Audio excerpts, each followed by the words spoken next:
За өнөөдрийн хичээл бол зохистой арилжааны систем боловсруулсан сэтгэл зүгөө чангах нь гэдэг хичээл байгаа. Хэдий хүнд стратеги байлаа ч гэсэн бас зохистой яг тийм арилжааны систем буюу тогтолцоо байхгүй бол арилжааны үр дүн тогтворгүй байх аюултай болчихж байгаа. Тогтолцоо гэдэг нь одоо бид нар мэдхээр бол одоо бидний эрхтэн тогтолцоо оюун санааны тогтолцоо тэгэл нийгэм дээр харах бол хуулийн тогтолцоо, улс төрийн тогтолцоо гэдэг байдаг.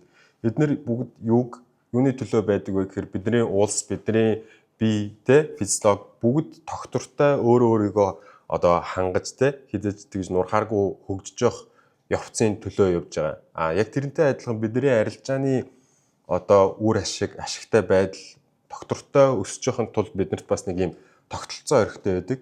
Тэгэхээр тэр маань бол ямар зүйл тогтолцоо болдгоо гэхээр мэдээж одоо Монгол улс одоо ямар ч улс бол одоо хууль дүрмтэй байдаг шиг хууль дүрмүүдийн нэгдэл нь өөрөө тогтолцоо гэж бид нар ойлгож болно. Тэгэхээр биднэрт бол арилжааны систем гэдэг маань бол дүрмүүд байх нь. Тэр дүрмүүдийг яг сайтар хангаж ажиллахын тулд сэтгэл зүй гэдэг зүйл орж ирж байгаа.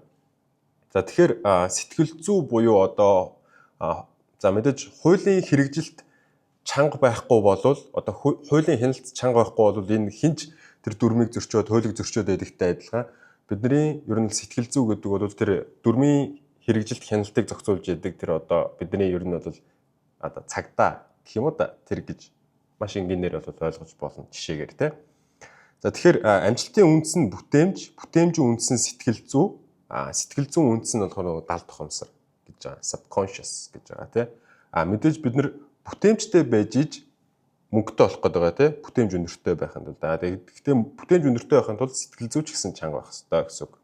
За тэгэхээр бидний хувьд гэх юм бол нэг тийм хэрэгтэй зүйл нь бол арилжааны нэг модель байх нь одоо бидний нэг тийм давуу өнцөг гэхүү давуу нөхцөл гэж байна. Яг арилжаан дээр ингээд хараад яг энэ миний ордог нөхцөл байна штэ гэд тэр давуу талтай нөхцлөө мэдчих юм бол энэ бол арилжааны модель гэхгүй. Тэгээд энийг нэг арилжааны дүрмэндээ системд оруулах байх нь миний хувьд гэх юм бол яг таад нэг өгчээсэн арилжааны план гэж байгаа маш зэгцтэй ийм чеклист хянан батлах хуудас гэж байгаа. Хяналтын хуудас гэж байгаа. Тийм юмтай. Тийм юм олж ирэх нь оруулах нь тэрэндээ одоо өөрийнхөө дүрмүүдийг оруулах нь. Тэгээд мэдээж арилжаачны яг нь арилжаа гэдэг бол бидний нэг амьдралын нэг хэсэг.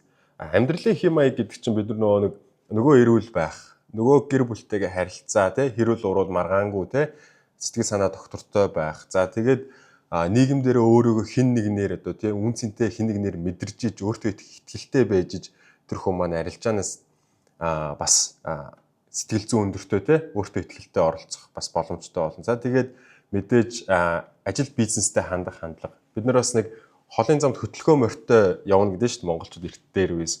Тэрнтэй адилхан арилжааны хажуугаар бас нэг нэмэлт орлоготой ажилтай бизнестэй байвал тун сайн.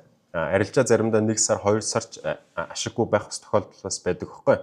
Мэдээж бүр яг мөнгөчин трейдер одоо мундаг трейдерүүдийн хэмжээнд төрчих юм бол бидэрт бараг л нэмэлт юуны шаардлагагүй. Гэхдээ орой нэг 2-3 жилдээ нэг 200-300 мянган долларын данстай болтлоо бид нар бол нэг хажуудаа бас нэгэн доктортой авч явах хэрэгтэй гэсэн үг. Тэгэхээр яг миний хувьд бол скал барилжааг бол төдийлөн дэмждэггүй. Яг тэгэхээр маш их шийдвэр гаргалтуудыг хүнээс шаардж яадаг, маш их тийм тархийг ажилуулж яадаг Одоо мэрэгжлийн шатарчид өдөрт бол нэг 2-3 цаг л яг тоглох одоо шадартай байдаг хгүй. Тэд нар чинь бүр маш өндөр тархины потенциалаар одоо нэг өдөрт үлээ 3 цаг тоглоход 8000 ккал тархин зарцуулдаг гэж байгаа хгүй. Тэгэхэд арилжаачдын юу гэж скал арилжаачид яг тэрнтэй адил хэмжээний ккалорийг зарцуулаад тархин хитрхи хурдан ядарчдаг. Бүр сэтгэл хөдлөл маш их сэтгэл хөдлөл донд байхаар. Тэгэхээр скал барилжаа гэдэг бол хитрхи их нэг тархийг ядраагаад нэг амтналаг сэтгэлгээ буюу амтналаг сэтгэл зүй рүү оруулаад нэг алдагдал ашигтай арилжаа гэл хитрхи нэг үр дүндэр төвлөрүүлээд процесс буюу дүрмдэр төвлөрүүлэхгүй бид нарыг ер нь бол алдуулаад байдаг гэсэн үг. Сэтгэл зүй сударч харсан нэг дүрмийнхаа хяналт байхгүй. Тэгээд дүрмийн хяналт байхгүй болонгоо тогтолцоо нураад эхэлж байгаа л гэсэн үг. За тэгээд мэдээж энэ дээр риск менежмент орж ирнэ. дээд сая арилжааны сэтгэл зүг ярьлаа. За тэгээд миний хувьд гэх юм бол нэг өмнөх курсүүдээр оруулж ирсэн X-wave болон Fibonacci-гийн зарчмаар бол одоо арилжаагаа хийдэг. Тэгээд wave сурыг гэх юм бол угаасаа таад миний арилжааны тэр сургалтын бичлэгийг угаасаа үзэхэд бол нээлттэй байгаа. Яг wave дээр бүр яг тусгай бүр ингээд яг тулж ажиллана гэх юм бол мэдээж хамтарч ажиллахад бол нээлттэй. За тэгээд яг ийм зүйлсийн одоо нэгдсэн хэлбэрээр бол одоо тий арилжааны нэг модель буюу стратеги байх нь байна, риск менежмент байх нь байна. Тэгээд сэтгэл зүй байх нь, тэгээд амьдралын гоё хэмнэл, зүү хэмнэл тий. Эдгээр зүйлсүүдийн нэгдлээс л яг ашиг гарч ирж байгаа гэсэн үг. За тэгэхээр мэдээж эмоц бүхий үйлдэл хаанаас гардаг вэ гэдгийг хэдүүлээ бас мэдээж байгаа. За угаасаа далд ухамсараас л гарч байгаа. Гэхдээ энийг яг Warren Buffett яг маш энгийнээр юу гэж онолжуулсан бэхээр та эмоцтой зохицуулт хийж сурахаас нааш мөнгөө удирдах сурна гэдэг хүлээлт битгий үүсгээрэй гэж байгаа байхгүй. Ингээ бүр амар ийм нэг маш философик үг л дээ. Гэхдээ яг энийг яг гүнд нь оруулж тайлбарлая гэх юм бол бид нар ерөөсөө далд ухамсарт бидний мөнгөний талаарх ихтгэл үнэмшил юу байна те? Бид нар яг өөрсдөө багасаа ч гэдэм үү ер нь бол цаанаасаа яг мөнгөтэй болох одоо тийм эрхтэй те? Мөнгийг хүртэх эрхтэй нэгэн, нэр хүндийг хүртэх эрхтэй нэгэн, хайрлуулах эрхтэй нэгэн гэдэг тийм мэдрэмжтэй тэр ихтгэл үнэмшил байна уу үгүй юу те? Тэр ихтгэл үнэмшил байсан ч гэсэн одоо яг амьдрал дээр бид нэр дутуугийн мэдрэмжээсээ болоод тэр зарим одоо тэр хүртэх эрхийн мэдрэмжийг юунаас болоод хаалттай байгаад байна гэдгээс болоод нэг фандын давансаа давуулахгүй байх уу те? Тэгээ таталт хийх үү? Яг фандын давансаа давуулсан ч гэсэн таталт дээр гацдаг үеуд маш их байдаг те? Тэгээд дансаа нэг удаа давуулчаад таталт хийчээд дараагийнхаас нь алддаг тохиолдлууд маш их байдаг. Энэ бол тэр чигээр нөгөө далд ухамсартай өөрийнхөө тухай ихтгэл үнэмшил болон маркетинг тухай бас тодорхой ихтгэл үнэмшлүүдээс ингэж улбаалаад гарч ирж байгаа. Тэгэхээр яг тэр таталтыг тогтмол хийдэг тэр одоо ихтгэл үнэмшил болон амьдралын хэм маяг тэр дадлуудыг бас яаж суулгах вэ гэдгээс арилжааны сэтгэл зүйн одоо тэр сэтгэлгээний миний тасгалжуулалт бас явдаг байгаа. Тэр сэтгэлгээний тасгалжуулалт нь болохоор 17 хоногийн турш шийдвүлээ яг тусгай лекцүүд болон дасгал ажлуудтай явагдана. Яагаад тэгдэг вэ гэхээр яг мэдээж лекц өгчөж болно л доо. Гэхдээ лекц үзээд яг тэр тэ хэдий номын дуу сонсоод яг тэр номын дагуу хэрэгжүүлж үзэхгүй дасгал хийхгүй бол тэ хэдий фитнесийн амар лаг багшаас ингэж төмөр өргөн ингэж хоолно гэж сонсоод яг тэр хоолтыг хэрэгжүүлж чадахгүй бол нэг биед өөрчлөлт гарахгүй гэдэгтэй адилхан. Тийм дасгалууд бас байдаг учраас дадлууд гарч ирдэг юм байгаа. Мэдээж яг энд яригдж байгаа тэр дадлууд, дасгалууд, хичээлүүд таадад видео хэлбэрээр орно. Удахгүй яг бичлэгээ би шууд гаргачна гэсэн үг. За тэгээд яг энэ ташранд бол хоёрхан л төрлийн арилжаач байгаа гэдэг бас санаад аваарай. Нэг нь болохоор илүү доктортой болон савлгаа өндөртэй. Ерөөсөө сайн трейдер, муу трейдер хоёрын гол ялгаа нь болохоор за про арилжаач бол яг гүйцэтгэл буюу процесс төр төвлөрдөг. Миний дүрмийн гүйцэтгэл, миний хэрэгжүүлэлт зөв байна уу, дарааллын дагуу байна уу, тэ? Миний амьдралын хэв маяг бас яг энэ миний яг ашигтай байдаг тэр хэв маягаар байна уу, үгүй байна уу гэдгийг хяндаг, тэ? Трейдер хүн арх уух юм бол ер нь бол нэг тэ? Сэтгэл зүйн маш их савладаг. Арх бол нэг тархины усыг амар их хасаад өглөө шартангууд амар ингээл цангад сэрдэн штэ. Тэр чинь тархины ус багасчаад байгаа байхгүй. Ус багасангууд тархины сэтгэл одоо тархины үйл ажиллагаа тэр нейронууд холболт нь муудаад тэгээ хитрхи сэтгэл хөдлөлттэй шийдвэрүүд гаргадаг ч гэдэм юм уу те. Ер нь тэгэл хитрхийг хоол одоо идсэн байх юм бол нөгөө нэг хоол боловсруулалтын дээр хамаг бидний энерги төвлөрөөд тархины энерги муудаад тэгээд одоо хитрхийг хоол идсэн байх юм бол тэгэл шийдвэр гаргалтаас мууднаа л гэсэн сэтгэл хөдлөлттэй шийдвэрүүд гаргадаг ч гэдэм юм уу те. Тэгэд яг арилжаачны ингээд арилжааны яг дүрмийн гүйцэтгэл болон яг амьдралын хэм маяг гэдэг чинь ингээ хоорондоо амар холбоотой байхгүй. Тэгсэн чинь за яг ингээд про арилжаач нэг иймэрхүү байдаг юм байна. Амьдрал дээр ч арилжаан дээр ч. Тэгсэн чинь савлгаа өндөртөө одоо сэтгэл зүйн яг болж өгдгүүдээ гэдэг арилжаач юу юм дэр гэсэн чинь голцоо үр дүн дээр төвлөрдөг. Үр дүн дээр төвлөрөөл одоо нэг яг ажлаа сайн их дээр төвлөрөхгүй ямар яаж илүү цалин авах вэ гэдэг дээр төвлөрөөд те байгаа хүн ер нь юм бүтээж муутай байдаг сте. Тэ? Тэрнтэй адилхан Яг ажлаа яг зөв процессын дагуу нөгөө давуулан биелэлтэд гүйцэтгэж явах юм бол ашиг бол угаасаа нөгөө дайвар бүтээгдэхүүн гэдэг шиг ардаас нь нэрчтгэл гэсэн үг. Окей. За тэгэхээр савлгаа өндөртэй арилжаа чинь нөгөө үр дүн дээр төвлөрдөг гэдэг байгаа шүү дээ. Үр дүн гэдэг чинь нэг тийм тэмүүлэл хүлээлт байгаад байгаа. Тэнгүүд энийг ер нь бол амьдралын юун дээр ч жишээ авч ойлгож болно л доо. За хүлээлт бол бүх толгойн өвчин сэтгэл шархлалтын үндэс гэж Уильям Шекспир хэлсэн байна те. Уильям Шекспир гэдэг нөгөө одоо яруу найрагч гэж бид нар ойлгодог болж энэ чинь философч, математикч, тэгэл одоорн судлаач, зураач юу длээ те бүр ингээд тэр үеийнхэн хамгийн супер сэтгэдэг хүн байсан байж таарж байгаа. За тэгээд энэ бас арилжаан дээр яг яаж явагдаж байна вэ гэхээр бид нар ханштай ашиг хийн одоо яг энэ арилжаанаас яг тас арилжаан дээрээс ашиг хийнэ гэж хүлээлт үүссэн байх юм бол бид нар ап явж байгаад те дээш хэд ашигтай байж байгаад яг тэндээс одоо ингээд эргээд за сэл орох боломжтой байтал тэр сэлийг анзаарч чаддгүй гэсэн үг. Тэгээ маркетаа бүрэн мэдэрч чадахгүй яг боломж байхад чинь боломж өөрчлөгдөж нөхцөл байдал өөрчлөгдөж явах тэрнийг мэдэрч чадахгүй байна гэдэг чинь энэ дээшээ явснараа би одоо ашиг хийнэ гэдэг хүлээлт байгаа тий. Тэр ашигтай холбогдоод нэг би энэ ашигыг хийчих юм бол магадгүй Instagram дээр стори хийгээд бусдаар хөндлөгдөн тэгээ ашигаараа одоо эхнэрийгээ баярлуулна, хүүхдээ баярлуулна одоо яана тий. Машина засна одоо юу ч үгүй. Бүр ийм амьдралтай холбоотой шууд мөнгө гэхээр бид нэг шууд амьдрал руугаа ингээд бодогдуулж оруулаад тэгээд тэр хүлээлтээсээ болоод шийдвэр гаргалтууд ингээд доголдоод эхэлдэг гэсэн үг. Тэнгүүд мэдээж нэг яг энэ тэр хүлээлтийн дагуу болохгүй болонгууд л бид нар ингээд шаналаад нэг айдсын циклд орчиж байгаа гэсэн үг. Ер нь бол амьдрал дээр ч гэсэн ер нь хүлээлт бас үүсгэж бас дэмий байдэн шүү дээ тий. Одоо юу ч гэдгийг хүнтэй үерхэж байгаа айгу гоё охин байлаа, гоё залуу байж лаа. Айгу гоё үргэлжсэн нэг мэдсэн чи өөр залуутай, өөр хүүхэнтэй ингээд явж явах тохиолдлууд бишгүй байдаг те. Одоо амьдрал дээр скул нэг хүнтэй сайхан суунда, болондоо ажил бүтэндээ гээд бизнес яажсэн чи ингээд гэрээ мэрэгээ хийцэн ирнэ нөгөө нь заллаад алга болчихдог ч гэдэм үү те. Тэнгүүд бүр ингээд амар хүлээлтээс болоод маш их ундаг ч гэдэм үү те. Найз нөхөд харилцаа холбоо хайр бүх зүйл дээр ийм хүлээлт бол ер нь бол сэтгэл шархлалтын үндэс гэж арилжаач гэсэн яг адилхан.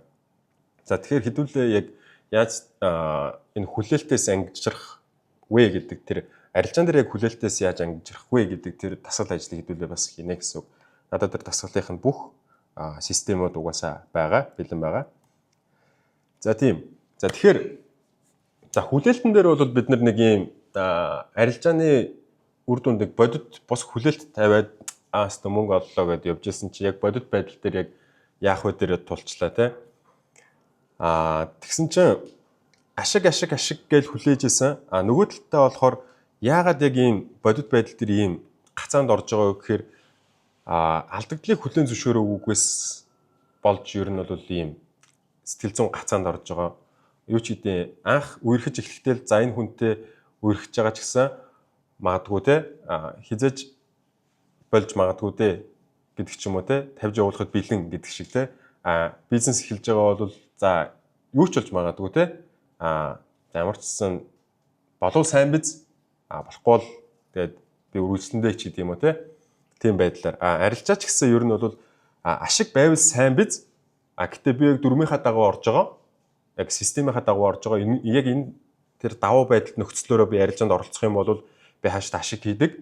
Гэхдээ алдагдaltaч гэсэн бас байж болно гэдэг ийм хоёр талт байдлаар ингээд те жаргал зовлон аль аль нь надад байж болно гэдэг байдлаас ийм олон арилжаа хийх юм бол те бид нар бол ингээд доктортой ашиг хийдэг юм байна л да. Зөвхөн яг ингээд миний арилжаа ер нь цаг энэ л арилжаа энэ ястай яг ашигтай арилжаа л гэл ингээд хүлээгээл хүсэл эхлэх юм бол бид нар нөгөө нэг сэтгэл зүйн гацаандаа ороод тэгээд хитрхи нөгөө хитрүүлж олон арилжаа хийдэг, лото нэмдэг. Тэгээд хитрхи баг цаг руу нөгөө нөхцөл бүрдээгээ бахад арилжаанд ордог ч гэдэм үү те. Тэгэл нөгөө маркетийнхаа трендийг ингээл яг өөрийнхөө нөгөө хүлээлтийнхаа дагуу байлгах гэж одоо янз бүрээр ингээл чарт марта зурж муурал эхэлдэж штэ. Тийм асуудлууд гарч ирдэг. Тэгээд 2 3 удаа ингээл эргэж буцаад байх асуудлууд үүсдэг. Гэтэл яг ер нь яг мэрэгжлийн арилжаачид яадаг вэ гэсэн чинь нэгж арилжаанаас хүлээлтгүйгээр за нэг За 100 арилжаа гэж ярив те. 100 арилжаанаас гарах яг ийм рандом те төвөр дундаж үр дүнгээс өөрийнхөө амжилтыг тодорхойлдог байна л та. За хамгийн энгийнээр гэх юм бол за нэг арилжаанд ялах юм бол бид нар нэг за 100,000 долларын данстай ашиг хийх юм бол 3% хий, алдагдал үрэх юм бол 1% алдъя гэж байгаа шүү дээ. За тэгэнгүүт бид нар нэг 100 арилжаа хийлээ гэж бодъё. За энэ дэр чинь за 90 арилжаа гарч ирээд шин. За ер нь 30 арилжаа хийлээ. Эндээс 90% өсөлттэй байлаа гэж бодъё. 30 арилжаа хийгээд энэ ашигтай 50 арилжаанд алдагдaltaй байсан ч эцэстээ бол биднэрт бол нэг ойролцоогоор бол 40 орчим хувийн 30-40 орчим хувийн ер нь ашигтай байх юм боломж бол гарч ирж байгаа байхгүй. Мэдээж яг энэ нь яаж гарч ирэх вэ гэхээр мэдээж системдээ тууштайгаар доктортойгоор системийн хэрэгжүүлэлтэд хийсэн цагт л яг энэ ашиг бол гарч ирнэ л дээ. Мэдээж дундуур нь одоо 2% байхад нь бас ашиг авах тохиолдлууд бас байж болно. Мэдээж яг тухайн үеийн өөр нь бол нөхцөл байдлаас яг өөрийн дүрмтэй нийцэх үз менежментүүдийг хийдэг юм дадлуудыг одоо зарчмуудыг дүрмэндээ оруулцдаг байхгүй. За тийм. Тэгэхээр дүрм ямархуу байдгийг яг эндээс ер нь бол харуулъя. За ер нь бол дүрм гэж яриад байгаа. За эндээс бол одоо харах юм бол миний хувьд бол яг энийг та хэдэд өгч чинь. За тренд дагуулах болон тренд сөрөх гэсэн хоёр л ер нь бол нэг юм арилжааны нөхцлүүд байгаа шүү дээ. Нэг бол трендийг дагуулна, нэг бол сөрнө. Тэнгүүд ерөөсөө нэг daily дээр ямар байх юм, 4 цаг дээр яг ямар байх юм, тэ 1 цаг дээр ямар байх юм, 15 минутын дээр ямар байх юм гэд би хувьд бол хувьдаа бол ингээд хянан батлаад чек гэдэг одоо мундаг инженерүүд барилгын салбарын мэдж байгаа. За барилгач гэлтгүү инженерүүд, мундаг нисгэгчүүд, мундаг хагалгааны инженер тэ хуульчид яг өөрийнхөө ажлыг яг дарааллын дагуу яг зөв болж байна уу, яг үгүй юу гэдгийг хянжиж тэр хуульч шүүх хурал дээр яалдаг, тэр инженер амжилттай барилга барьдаг, тэр нисгэгчтэй дараа нь асуудалгүйгээр одоо онгоцыг хөөргөж эсвэл буулгадаг ч гэдэг юм уу те, тэр юм ч асуудалгүйгээр хагалгаагаа амжилттай гүйцэтгээд нэр төрөө хамгаалдаг, магадгүй өвчтнүүдэд авардаг ч гэдэг юм уу те. Бидний хувьд гэх юм бол яг ийм хянан батлах хуудастайгаар яг арилж байгаа хийх юм бол за би хааштай л үр дүн гаргадаг миний энэ арилжааны давуу нөхцөл дээр арилжаа хийсэн болохоор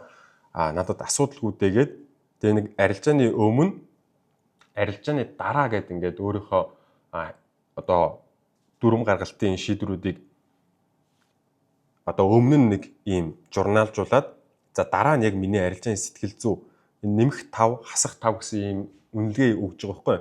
Хэд өөртөө ихтэй болоод байна уу, эсвэл хэд жоохон ийм асуудалтай болчихоо те, доголдолтой болчихоо. Тэгээ ийм доголдолтой болчвол яаж засаж сэлбэх вэ те, сайжруулах вэ? Одоо унтсан байгаа сэтгэл зүг яаж буцаагаад яг энэ тэнхлэг дээр нь тэнцвэр дээр нь авчрах вэ гэдгийг одоо тэмдэглээд тэгээд мэдээж энэ яг арилжааны сэтгэл зүгээ яг ингээд тэнцвэржүүлдэг бас тусдаас тасгал байдаг. За тэрнийг хийн тэгээд нэг ийм журналаа бас хөтөлчдөг, ямар хөсөл төр орсон, риск нь ямар байсан, ямар үр дүнтэй гарсан тэ ямар өмнөх зураг нь бас юу байгаа ингээд яг энийг таадад угаасаа өгчин. За ерөнхийдөө бол нэг арилжааны төлөвлөгөө нэг журнал ийм байдаг.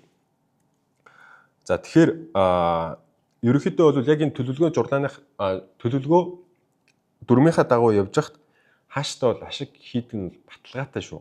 За окей. Яг тэр дүрмийн яг тэр гүйцэтгэлийг яг ингээд доктортой авч явах арилжаа чинь гэж байна. Докторгүй авч явдаг бас арилжаа чинь гэдэг хоёр төрөл байна л да. Тэнгүүд тэдгээр хүмүүсийн болоо одоо энэ арилжаачдын ер нь доктортой арилжаачны тэр сэтгэлгээ нөөц байдал нь ямар хөө байдаг вэ гэхээр ер нь бол нэг юм арилжаанд бол шийдэмгий байдаг. Оролт гаралтууд гоё мэдэрдэг, юм ер нь уужуу тайван те, чартыг айгүй уужуу тайван хардаг. Тэгээ ер нь өөртөө ихтэй нэг айгүй зүн совинтой те, ба явж байгаа. За ер нь нэг эвгүүдэд хэлээ шүү. Эргээ сэл орчий гэдэг байдлаар нэг айгүй зүн совинтой маркетинг мэдэрдэг. Тэ? Тиймэрхүү ийм ер нь талбайн арилжаачдыг ер нь доктортой арилжаачд гэж нэрлэдэг байгаа. Яг энэ байдлыг яаж хангах вэ гэдэг нь бол мэдээж саяны нэг ярьдаг арилжааны төлөвлөгөө дүрмжүүлэлт. Тэгээд арилжааныхаа нөхцлүүдийг те яг тэр баттай байдлаар ингэж авч явахын тулд нэг хитрхи өөртөө ихтэй биш те хитрхи өөртөө ихтэй байвал маркет хэзээ нэгэн цагт өөрөгт нь даруусгана. алдагдал үүрүүлнэ гэсэн үг. Тэ орохсгүй байсан арилжаандаа хитрхээ эндээс л ашиг хийчихнэ гэж ороод байгаа юм чинь алднаа л гэсэн үг байхгүй юу? Хитрхээ айцтай байгаадах юм бол нөгөө нэг сэтгэл санааны хувьд гэх юм бол тэ байнга нөгөө нэг арилжааны аккаунтаа гаргаж ирж хараал ингээл өөртөө эргэлзээл тэ эсвэл бол орох байсан арилжаанд ч гэсэн орж чадахгүй тэ боломжуудыг ингээд алдаж өнгөрүүлээд тэ гэтэл яг сэтгэл зүйн хувьд ингээд тэнцвэртэй доктортой байх юм бол ерөөсөө яг тэр талбарын арилжаач чиг те бүх юмыг ингээд зөв мэдрээд сайхан ингээд доктортой байснараа оролт гаралтуудаа гоё мэдрээд арилж байгаа ингээд явуулдаг байх нэ. За мэдээж докторгүй арилжаачны асуудлуудыг одоо ингээд яриадах юм бол ингээд дуусахгүй ихэнх арилжаачид угаасаа энэ талбар дээр угаасаа хандж байгаа. За тийм байна. За тэгэхээр яг саяны ер нь бол ярьжсэн шиг бидэрт бол нэг өнгөрсөнд байгаа одоо мэдрэмжийг бид нэр дурсамж гэж нэрлэдэг байгаа тийм. Ирээдүйд болох гэж байгаа үйл явдлыг бид нэр төсөөлөл гэж авч үзээд байгаа тийм. Тэнгүүд бидний сэтгэл зүй яаж ажилт юм болоо гэдгсэн чинь хэрвээ бид нэр өнгөрсөнд ямар нэгэн сайн зүйлсийг бусдад хийсэн болвол тэг гадагшаа гаргасан болвол бид нар юм бардамнал болдго юм байна л да бидэрт бардамнал. Харин бусдаас биднэрт одоо ингээд магтаа сайшаал эсвэл ашиг тус хүрсэн бол бид нар энд баярлаж хөөрдөг юм байна л да. Харин өнгөрсөнд бид нэр бусдаас одоо ингээд те халдлага хохирол юм амсан бол бид нар тийм гомдол үүсдэг юм байна. Гомдол. Харин өнгөрсөнд бид нар хин нэгэнд одоо муу зүйл хийцэн ч юм уу те хохиролтой зүйл хийсэн бол бид нарт энэ гимшил болон ичхүүр болж ирдэг юм байна л да. За энэ өнгөрсөнд болсон зүйлсээс өнгөрсөнд авсан мэдрэмжүүдээс бид нар ирээдүгээ ер нь тодорхойлж зургалдаг гэсэн үг, төсөөлдөг гэсэн үг. За хэрвээ бид нар юу байсан бол одоо ингээд өмнө нь infatuation буюу одоо тийм баяр хөөрийн мэдрэмж гаднаас одоо маркетаас ч гэдэм үү те ашиг хийцэн байлаа гэж бодоход за магадгүй байнга одоо те эхнэр нь өөрийг нь халамжилдаг бол нөхөр нь өөрийг нь одоо ингээд итгэдэг бол тэр үйл явдал тэр одоо тэр үр дүн те тэр гайхамшигтай тусламжууд байхгүй болчихгүй дээ гэдэг ирээдүйд биднэрт айдас орж ирнэ гэсэн үг. Тэр нь өнгөрсөнд байсан сайхан зүйлс нь байхгүй болчихгүй дээ гэдэг айдас орж ирдэг тийм биз?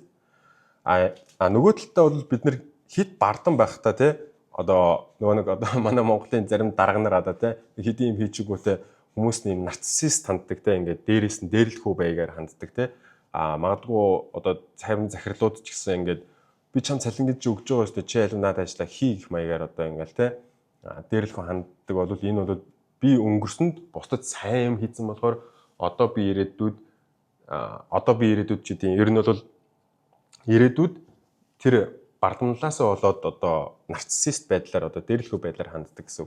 Энэ нь маркет дээр гэх юм бол бид нэр өнгөрсөнд одоо ингээд ашигтай арилжаа хийсэн бол дараа нь одоо маркетад өөрийнхөө сетапыг ер нь тулгнаа л гэсэн үг. Арилжааны одоо оролтод тулгаж те би эндээс ашиг хийнэ гэдэг байдлаас орох юм бол эргээл нөгөө дараасагдана гэдэг шиг те. Амьдрал ч гэсэн хүн ойргон байгаад их юм бол ер нь өнгөрөө сагсаа байгаад их бол бас дараасагддаг тийм биз.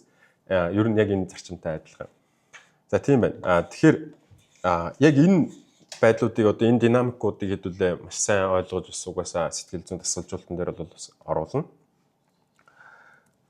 За тийм.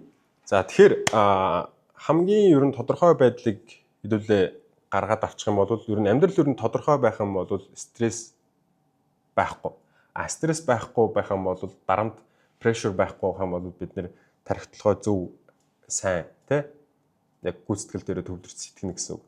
За тэгэхээр Warren Buffett бас юу гэж хэлсэн бэ? Warren Buffett гэдэг хүн дуугаас маргахаар хүн байхгүй бах тий. Тийм. Тэгэхээр ер нь бол Warren Buffett төлөвлөгөөтэй тэнэгч төлөвлөгөөгүй мэрэгэн ухаанд гоц ухаанд нэгч гүйцэж төрүүлнэ гэдэг ийм үгийг хэлсэн байгаа юм л да.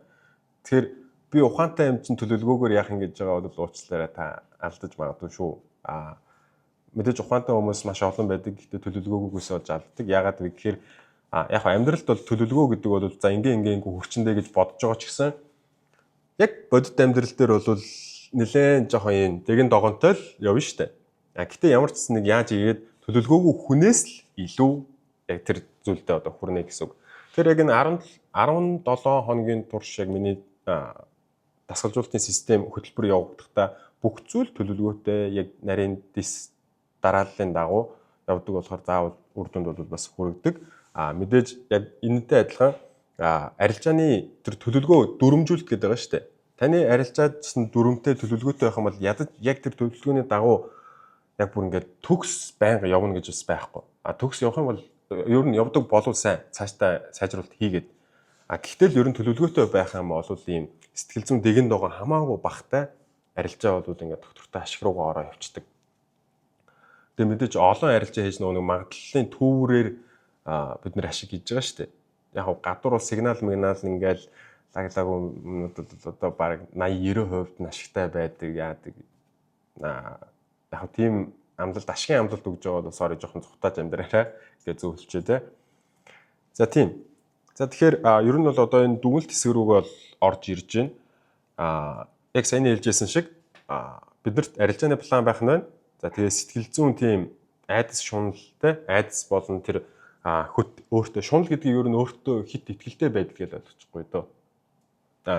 За тэр айдас болон өөртөө хит итгэлтэй байдлын яг тэр балансыг тогтворжуулагч тийм одоо дадал дасгал танд байх хэрэгтэй байх нь магадгүй фитнест явдаг бол одоо ууланд гардаг бол те магадгүй хүүхдүүдтэйгээ тоглооч магадгүй юу ч хамаагүй хийгээд таны сэтгэл зүйн ингээд тайлгарч тайвширч одоо те тэр ойргон байдлаасаа гарч эсвэл тэр айцтай байдлаасаа гарч явах юм бол бас сайн. Миний хувьд бол яг хүн болгоно нөгөө нэг амьдралынхаа туршлагаас одоо өөр те зарим хүмүүс хөгжим сонсож байна, зарим хүмүүс зураг зурж байна те тэгжиж тайвширч байна. Миний хувьд гэх юм бол доктор Дэ Мартини гэдэг коучосоо яг арилжааны сэтгэл зүйн яг тасгалжуулалтынхаа тэр системийг авч ирсэн. Тэгээ тэр хүн болохоор одоо яг бүр амиа хорлмоор санагдаж байгаа бүр аим асуудалтай тий маш олон бүр юм асуудалтай хүмүүсүүдийг ингээд сүүлийн 50 жил яг ингээд сэтгэл зүйн тэр докторжуулалтын юм хийгээд тэгээ өөрийн нэг тусдаа системийг бас бүтээсэн байхгүй. Тэгээ тэр нь амар энгийнжүүлээд зүгээр Excel дээр нэг шийт болгоод тэгээ тэр нь нэг тодорхой асуулт болон хариултуудын юугаар одоо тэр сэтгэл зүйн тэр шаналаад байгаа асуудлуудыг ингээд зэгцэлдэг тийм систем болгоцсон болохоор маш энгийнээр хэдүүлээ сэтгэл зүгөө докторжуул сурна гэсэн. За тэгээ мэдээж яг арилжааны план, сэтгэл зүйн юм менежмент, за тэгээд мөнгөний менежмент, эрсдлийн менежмент байх юм бол тэр асуудалгүй дээ. Ер нь бол мөнгөний менежмент болон эрсдлийн менежмент гэдэг ерөнхийд нь тайлбарлаж хэлэх юм бол эрсдлийн менежмент гэхээр одоо нэг би өдөрт нэг тэдийг л алдахгүй, эдийг л алдахгүй гэж хүмүүс ер нь ярих гэдэг. Гэтэл бол энэ бол зүгээр л тэр бол нэг эрсдлийн өдрийн протокол байхгүй. Гэтэл эрсдлийн менежмент гэдэг чинь өөрөө дотроо 2-3 салаалахаар одоо тусдаа асуудлууд одоо тий хэсгүүд байдаг. За нэгт гэх юм бол нэгж арилжаанд хэдэн хувиа тий эрсдүүлэх вэ? За тэгээд тэр эрсдүүлсэн арилжаагаа яаж эрсдэлгүй болгож break-even те менежмент хийх вэ гэдэг энэ чинь ингээд тусдаа хэсгүүд байгаа. За тэгээд өдөрт мэдээж алдах хэмжээ гэж байгаа. Тэгээд мэдээж 7 хоногт алдах хэмжээ гэж байгаа. За сарда 14 хоногтоо хэдийг яах вэ гэж протоколжуулна гэсэн үг хэвхэв. За тэгээд мөнгөний менежмент дээр ороод ирэх юм бол за би хийсэн ашигын хэдэн хувийг татаад хэдэн хувийг нь үлдээгээд тэрнийгээ илүү одоо өсгөхийн тулд явах вэ те таталт хийх боломжгүй байх юм бол би одоо яаж дараагийн одоо дансаа илүү улам санхүүжүүлээд ч гэдэм үү те доктортой амьдралаа бас ардаа бас авч явангаа сайжруулах вэ гэх мэт ингээд мөнгөний менежмент гэдэг чинь ийм том сэдв бохгүй. Тэгэхээр эднэрийг ч гэсэн орно гэсэн үг. Тийм ээ. За тэгэхээр мэдээж яг эднэрийг үйлдэлжүүлээд хэрэгжүүлээд явчих юм бол ер нь сэтгэл хөдлөл бол хамаагүй доктортой болоод эхэлнэ. Тэгээ сэтгэлгээний бол ингээд өөрчлөлт бол угаасаа гараад эхэлнэ. Яг ингээд үйлдэл хийгээл эхлэнгүүт нэг хүн нэг ажил хийгээд үзэнгүүт ингэж мөнгө олд юм ба ш. Гэд нэг сэтгэлгээ нь өөрчлөгддөг шүү дээ хүн. Яг тэрнтэй адилхан үйлдэл хийгээд эхлэнгүүт сэтгэлгээ нь өөрчлөгдөнө. Тэгээ сэтгэлгээ ер нь бол ингээд өөрчлөгдөөд бодох процессууд нь ингээд тогтоод эхлэх юм бол бүр ингээд 70 давхамсарч гэсэн тэр чигтээ ингээд шилжилт өөрчлөлтүүдэнд ороод явцдаг гэсэн үг. Тархины нейронууд улам батчаад тий. Тэгээ амьдралын нэг хэсэг болчихно. Тэгэл ерөөсөө яг мэрэгжлийн арилжаач болчлоо гэж ер нь хэлнэ л гэсэн үг. За тэгэхээр энэ хугацаа бол ер нь доотлолтой бол нэг 6 сар.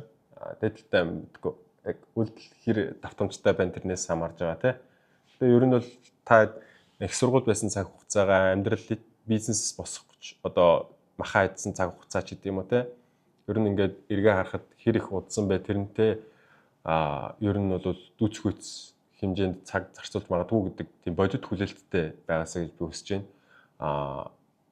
3 сар 6 сар гэж би бол амлалт өгч чадахгүй. Яг гадуур хүмүүс сургалтаа заахтаа яг тэдэн сарын дараа удирдлагын дараа та тэднийг надтай адилхан хийн минь.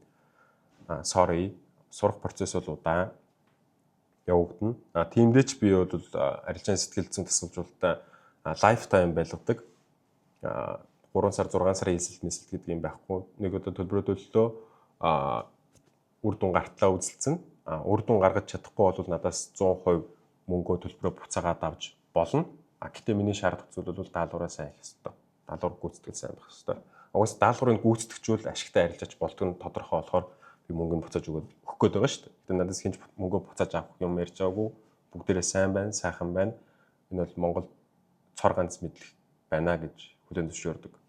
За тэгэхээр сэтгэл зүгээ удирдахч болоход юу дээр анхаарах вэ гэж байгаа. Тэгэхээр хамгийн ихэнд бол эрсдлийг хүлээн зөвшөөрөх. Нөгөө нэг ашиг хийн гэсэн хүлээлтээ бууруулах нь мэдээж систем төлөвлөгөө дүрмжүүлэлт дээр төвлөрөх нь. Тэгээд арилжаанд орохын өмнө за хааштай нэг бол алдан нэг бол онно. Гэхдээ алдах юм бол би багалдаж байгаа. Олох юм бол би илүү 2-3 дахин алдахаасаа илүү 2-3 дахин илүү олж байгаа. За тэгээд олон арилжаа хийн. Тэгээд олон арилжаа болгоныхаа эрсдлийг би хүлээн зөвшөөрнө. Тэгээд өөр олон арилжааны дундаж түүрээс би ашиг хийнэ гэдэг юм хүлээлт байгаа. Тийм. За тэгээд би энэ 1-2% гэдгийг энэ яг текстийг бэлдэж байхдаа арай хитүүлсэн мэлээ. 0.5 шүү. Нэг арилжаанд 0.5 шүү. 0.5-ыг за $100,000 данс одоо фанд гэж ярьж байгаа шүү дээ. Гэтэл биднэрт бол ер нь 100,000 биш шүү дээ. Энд чинь яг 10% нь алдна $10,000 гэсэн үг байхгүй. Тэгэхээр 0.5 гэдэг чинь бид нар бол $10,000-ийнхоо $500 буюу 5%-ийг эрсдүүлж байна гэсэн үг байхгүй. 1% болчих юм бол ер нь 10 арилжаал хийж байгаа. 10 арилжаа. Тийм байгаас тээ. Тэнгүүд 0.5 болгоод бидний данс одоо 95,000 болох юм бол биднэрт цаана 5% үлдчихэж байгааз. 5% үлдчих юм бол 0.5-аа 0.25 болгож бууруулна гэсэн үг. Тэгээд 95,000-аас 0.25-аар орох юм бол 20 арилжаа нэмж хийх боломж байгааз 20 арилжаа. Нийтдээ ингээ 30 арилжаа гэсэн үг. Нэг өөр авах юм бол 10 арилжаа хийж байгаа. Ингээд эн чинь ингээд бас эрсдлийн менежментийн протокол واخгүй нэг хэсэг нь.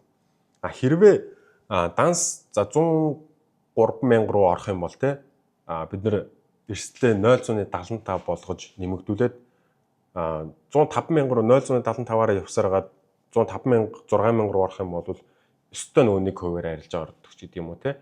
Гэтэл яг цаад динамик яг нарийн учир байдалтай бол юу болж байна гэхээр $100,000 дансыг 106,000 болно гэдэг чинь яг үнэндээ бол нөгөө яг $10,000 эрсдүүлэх чадвартай байгаа шүү дээ. Эрсдэлт авах. Тэгтэл 60% хийчихнэ гэдэг бол тэр чинь бас л том үзүүлэлт байхгүй амар том үзүүлэлт байхгүй. Тийм байна. Тэгэхээр эрсдлийн менежментийн дээр протоколыг угаасаа оруулна. Окей. За тэгээд мэдээж гүйцэтгэл төвтэй арилжааны шийдвэрийг гаргах байх нь нөгөө нэг дүрмжүүлэлттэй. Яг сайн нөгөө нэг ихэнд хэлжсэн шиг. За тэгээд мэдээж журналаа хөтлөөд юун дээр алдчих яач вэ гэдэг нэг бүтэн сайны өглөө нэг сайхан унтж жагаад босоод хийх сайхан байд юм дөө. Бүх юм чив чимээгүй нэг сайхан. Тийм сайжруулалтыг яаж хийх вэ, яах вэ гэдэг би та угаасаа яг орно. Яг сайжруулалт хийх үр дүнтэй арга гэж байна, сайжруулалт хийх муу үр дүнтэй арга гэж байгаа тий. Тэгээ бүгдээрээ угаасаа суралцж байна. За тэгэл зөв шийдэл нь бол амжилттай арилжаач юм болоход шаардлагатай системийг тов тодорхой болгоход ийм гаргалгаа бол байгаа. За тэгээд бүх одоо арилжааны төлөвлөгөө журнал тэгээ системүүдийг би та хэдэд угаасаа хуваалцчихна. Одоо би iPad-аа авчирсан, камера бэлдсэн одоо бичлэгүүдээ хийчихнэ. Тэгээд та хэд маань яг хитрхи чартан дээр төвлөрж байдаг байсан бол одоо нэг чарт гэдэг чинь гадны нэг юм байгаа шүү дээ. Чарт маркет. Гэтэл өөрлөө одоо дотоод ажиллаа хийгээд тэгээ гадагшаа дайлар мордноо л гэсэн үг. За тэг анхаарал хандуулсан баярлалаа.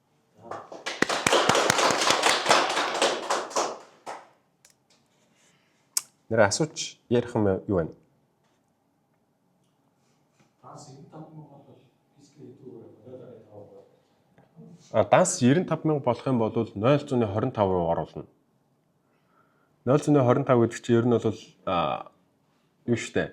Нийт дансны 10%-ийг л алдах гэдэг штэ. Тэнгүүд чамд алдах $5,000 л байна гэсэн үг. Тэр $5,000-ыг нэг арилжаандаа 0,25-аар орно гэсэн үг байхгүй юу? Мэдээж хэдий арилжааны төлөвлөгөө одоо системтэй байсан ч гэсэн алдах тохиолдол байгаа штэ. Бага. Алдахгүй нэг гэж ер нь байхгүй. Алдахгүй дээ гэдэг тохиолдол одоо бодлыг өөр наавч хэрэгтэй. Бага алдаад их олон доо гэдгийг л бодох хэрэгтэй. Жаргал завлын ээлжлэндээ гэдэг шиг л.